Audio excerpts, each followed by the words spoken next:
Bolehkah PKR terima Azmin Ali semula? Isu kemasukan semula Azmin Ali ke dalam PKR pastinya mengundang perdebatan hangat. Azmin Ali bukan sahaja pernah mengkhianati kepercayaan parti semasa langkah Sheraton, tetapi tindakan tersebut mencetuskan gelombang ketidakstabilan politik yang menjejaskan mandat rakyat. Persoalannya kini, adakah PKR akan terbuka untuk menerima seseorang yang pernah menghancurkan perpaduan parti? Azmin yang kini sedang berdepan dengan pergeseran dalaman PPBM, terutama sekali dengan Hamzah Zainuddin, mungkin melihat PKR sebagai peluang untuk menyelamatkan karier politiknya yang semakin tenggelam. Kekalahan berturut-turut termasuk di Gombak dan Mahkota jelas menunjukkan popularitinya semakin merosot.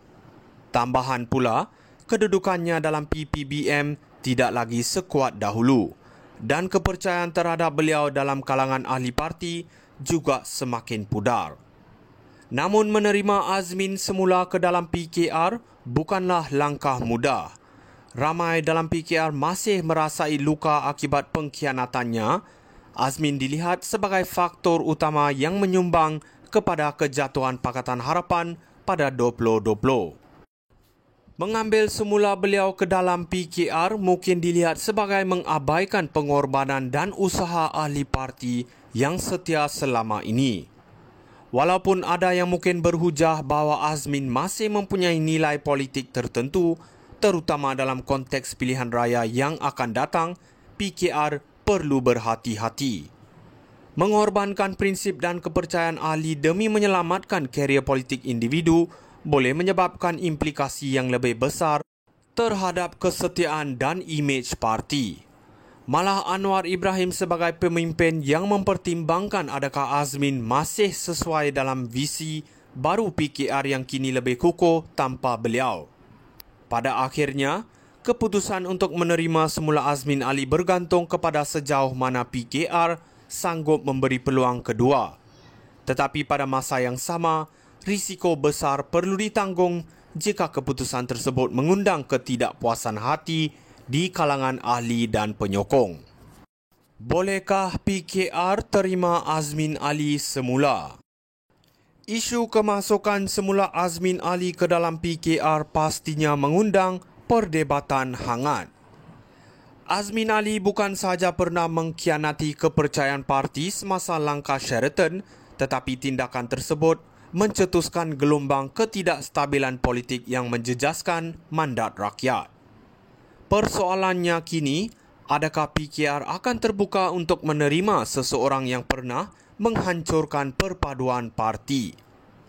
Azmin yang kini sedang berdepan dengan pergeseran dalaman PPBM, terutama sekali dengan Hamzah Zainuddin, mungkin melihat PKR sebagai peluang untuk menyelamatkan karier politiknya yang semakin tenggelam.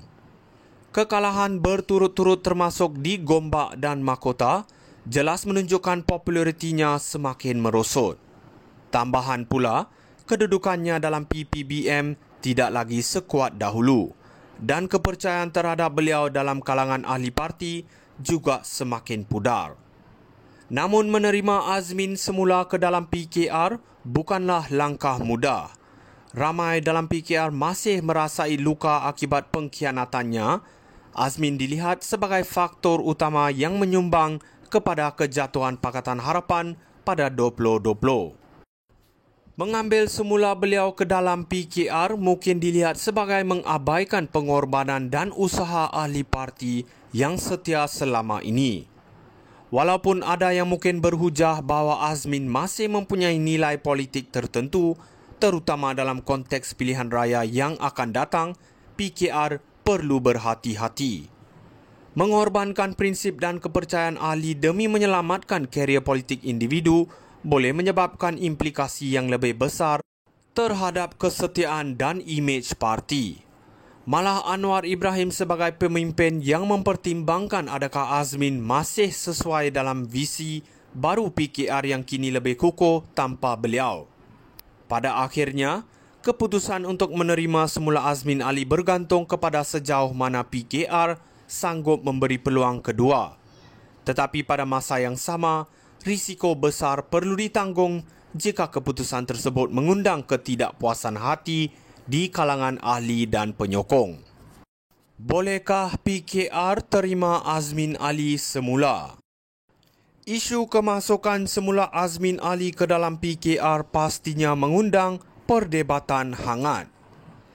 Azmin Ali bukan sahaja pernah mengkhianati kepercayaan parti semasa langkah Sheraton, tetapi tindakan tersebut mencetuskan gelombang ketidakstabilan politik yang menjejaskan mandat rakyat.